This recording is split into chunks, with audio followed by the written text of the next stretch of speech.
Hey everybody, Tomura Shigaraki here. This is a live recording from TikTok, April 25th, 2021. Me and the chat hung out for a little bit and read scary stories to tell in the dark. So hang out and enjoy some spooky stories and maybe understand that I don't really know how to read. So, enjoy. The Big Toe. A boy was digging at the edge of the garden when he saw a big toe. He tried to pick it up, but it was stuck to something. So he gave it a good hard jerk, and it came off in his hand. Then he heard something groan and scamper away. The boy took the toe to the kitchen and showed it to his mother. "It looks nice and plump," she said. "I'll put it in the soup, and we'll make it and we'll have it for supper." Oh God. The night his father carved the toe into 3 pieces, and they each had a piece. Then they did the dishes, and when it got dark, they went to bed. The boy fell asleep almost at once, but in the middle of the night, a sound awakened him. It was something out in the street. It was a voice, and it was calling to him. "Where is my toe?" it groaned. When the boy heard that, he got very scared. But he thought, "It doesn't know where I am. It'll never find me." And then he heard the voice once more. Only now it was closer. "Where is my toe?" it groaned. The boy pulled the blankets over his head and closed his eyes. "I'll go to sleep," he thought, "and when I wake up, it'll be gone." But soon he heard the back door open, and again he heard the voice. "Where is my toe?" he groaned. Then the boy heard footsteps move through the kitchen and in the dining room, into the living room, into the front hall, and then slowly they climbed the stairs. Closer and closer they came. Soon they were in the upstairs hall. Now they were just outside his door.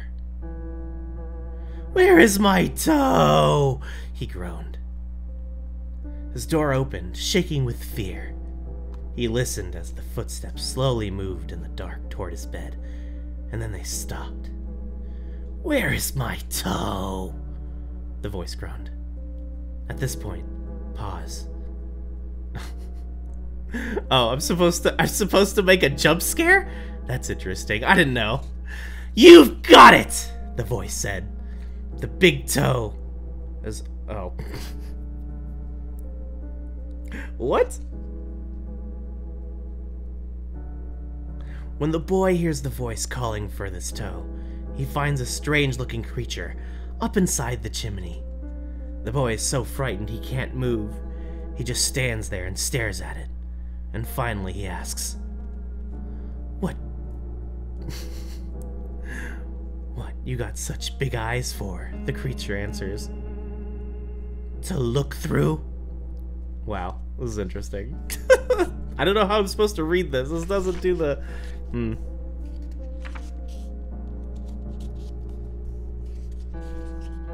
"The big toe. You've got the big toe."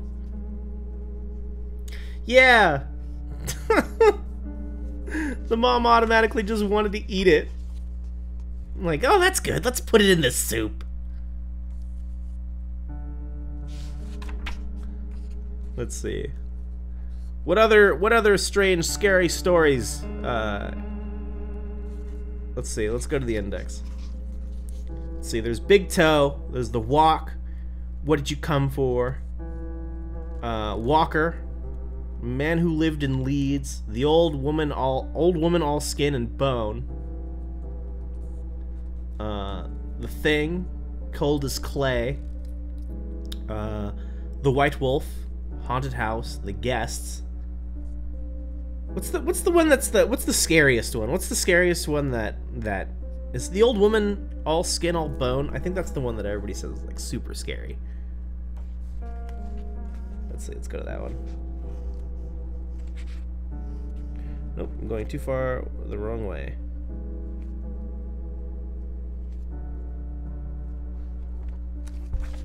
There we go. Oh, it's a song.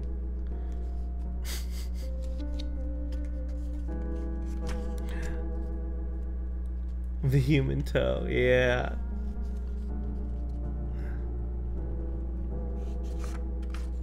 Let's see. Let's go to... Let's see, Scary Stories 3. Boo Men? Well, does it have the index for all of them? It'd be nice if it had the index for all of them, but it probably isn't. Right? They don't break it up the way I want it to. Hold on.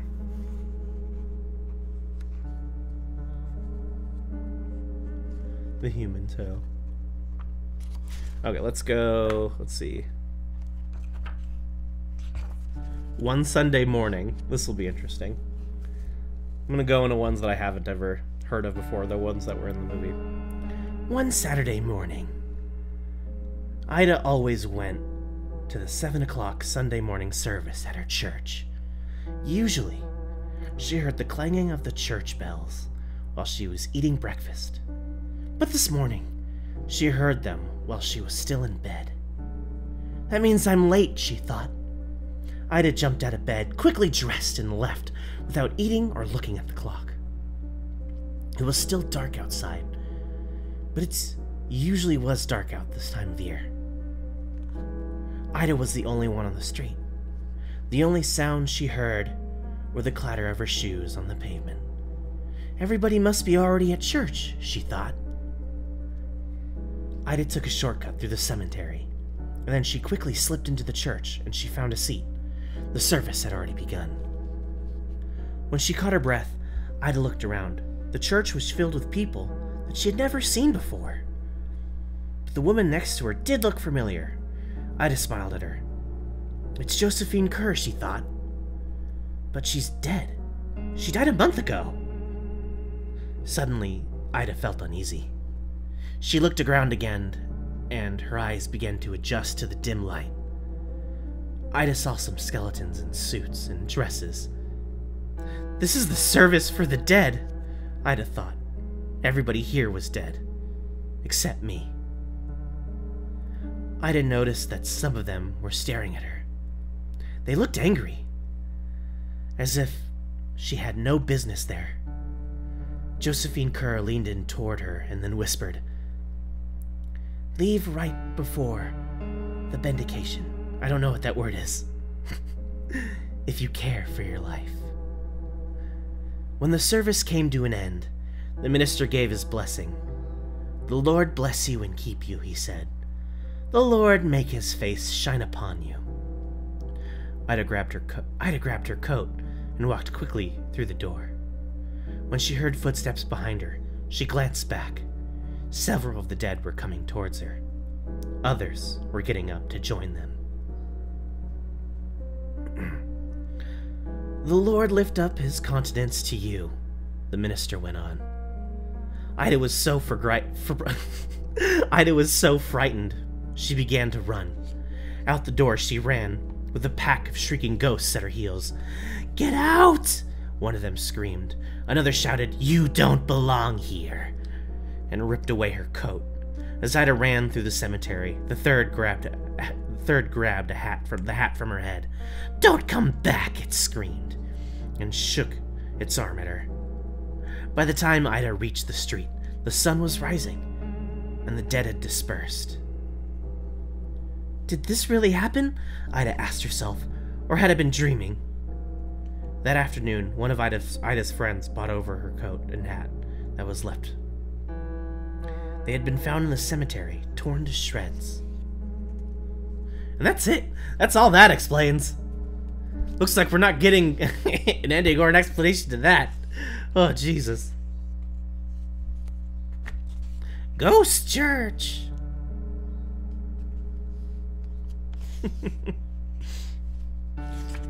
Let's see. Oh. Let's see. Let's find another random one. Rings on her fingers. Daisy Clark had been in a coma for more than a month when the doctor said that she had finally died. She was burned on a cool summer day she was buried in a cool summer day in a small cemetery about a mile from her home. May she always rest in peace, her husband said. But she didn't. Late that night, a grave robber with a shovel and a lantern began to dig her up. Since the ground was still soft, he quickly reached the coffin and got it open. His hunch was right. Daisy had been wearing 2 valuable rings, a wedding ring with a diamond in it, and a ring with a ruby that glowed as if it were alive. The thief got down to his knees and reached into the coffin to get the rings, but they were stuck fast on her fingers, so he decided that the only way to get them was to cut her fingers with a knife. But when he cut into the finger with the wedding ring, it began to bleed. Daisy Clark began to stir. Suddenly, she sat up, terrified. The thief scrambled to his feet. He accidentally kicked over the lantern, and the light went out. He could hear Daisy climb out of her grave, as if she moved past him in the dark. He stood there, frozen, with fear, clutching the knife in his hand. When Daisy saw him, he pulled her shroud around and asked, "Who are you?" The grave robber heard this corpse speak. He ran. Daisy shrugged her shoulders and walked on, never once looked back. But in his fear and confusion, the thief fled in the wrong direction. He pinched headlong into her grave, fell on a knife, and stabbed himself, while Daisy walked home. The thief bled to death. That one was very interesting.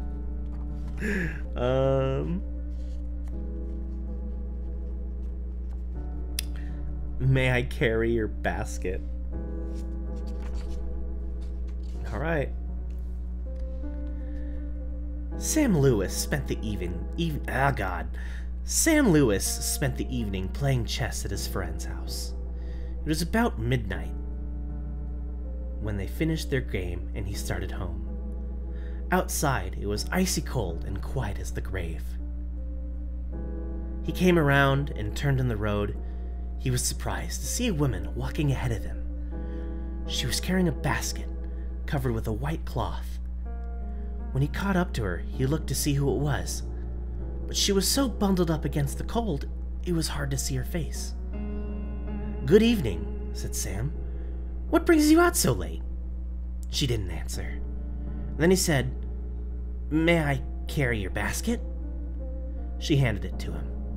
From under the cloth, a small voice said, "That's very nice of you." And that was followed with a wild laughter. Sam was so startled he dropped the basket, and out rolled a woman's head. He looked at the head, and he stared at the woman. "It's her head," he cried. And then he started to run, and the woman with her head began to chase him. Soon the head caught up to him, and it bounded into the air and sunk his teeth into his leg. Sam screamed with pain, and he ran faster. But the woman and her head stayed right behind him. Soon the head leaped into the air and bit into his other leg, and then they were gone. That's a classic case of murder. Zombie murder.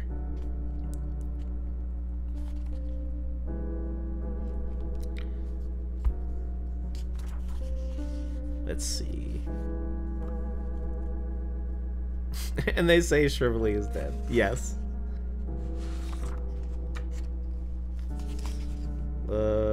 Here. This one seems a little longer than the other ones. Alright, let's do this one.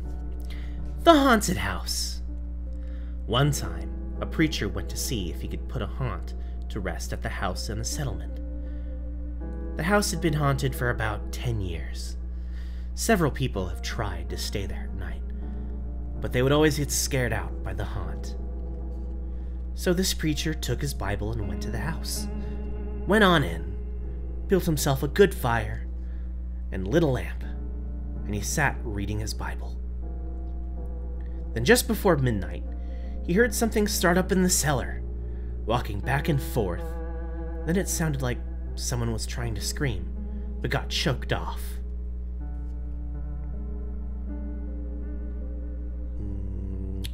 Where is it?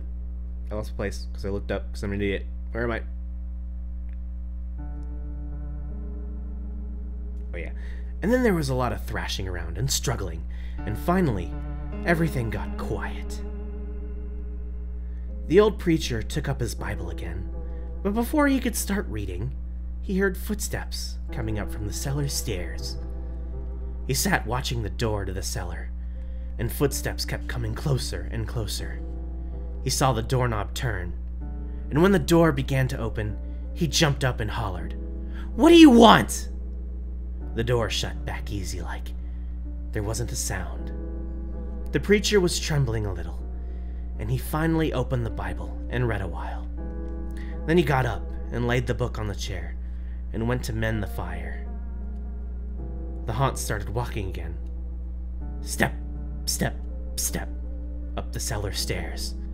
The old preacher sat watching the door, saw the doorknob turn, and the door opened. It looked like a young woman. She backed up and said, "Who are you? And what do you want?" The haunt sort of swayed, like she didn't know what to do. Then she just faded out. The old preacher waited and waited, and he didn't hear any more noises. He went over and shut the door. He was sweating and trembling all over. But he was a brave man, and he thought he'd be able to see it through. So he turned his chair where he could watch, and he sat down and he waited. It wasn't long before he heard the haunt start up again slowly. Step, step, step. Closer and closer, step, step. And it was right at the door. The preacher stood up and held his Bible out before him. The knob slowly turned and the door opened wide. This time the preacher spoke quiet, and he said, "In the name of the Father and the Son and the Holy Ghost, who are you, and what do you want?" The haunt came across the room, straight to him, and to hold his coat. It was a young woman about 20 years old. Her hair was torn and tangled, and the flesh dropping off her face, and he could see the bones part from her teeth. She had no eyeballs, and there was sort of a blue light in the back of her eye sockets. She had no nose on her face. She started talking. It sounded like her voice was coming with was going with the wind blowing in it. She told him how her lover killed her for money and buried her in the cellar. She said if the preacher would dig up her bones and bury her properly, she could rest. Then she told him to take the end joint of the little finger of her left hand and lay it on the collection plate next to the church in the meeting. And he found out who had murdered her. She said, "If you come back here once more after that, you'll hear my voice at midnight. I'll tell you where my money is hid, and you can give it to the church." The haunt sobbed like she was tired, and she sunk down on the floor and was gone. The preacher found her bones, buried them in the graveyard. Next Sunday, the preacher put the finger bone in the collection plate, and when a certain man happened to touch it, it stuck out his hand. The man jumped and rubbed and scraped and tore at the bone, trying to get it off. And then he went to screaming, like he was going crazy. Well, he confessed to the murder, and they took him to jail. After the man was hung, the preacher went back to the house one midnight. The haunt's voice told him to dig under the heart rock. He did, and he found a big sack of money where the haunt had held on to his coat. The print of those bony fingers was burned right under the cloth. It never did come out. Oh, God.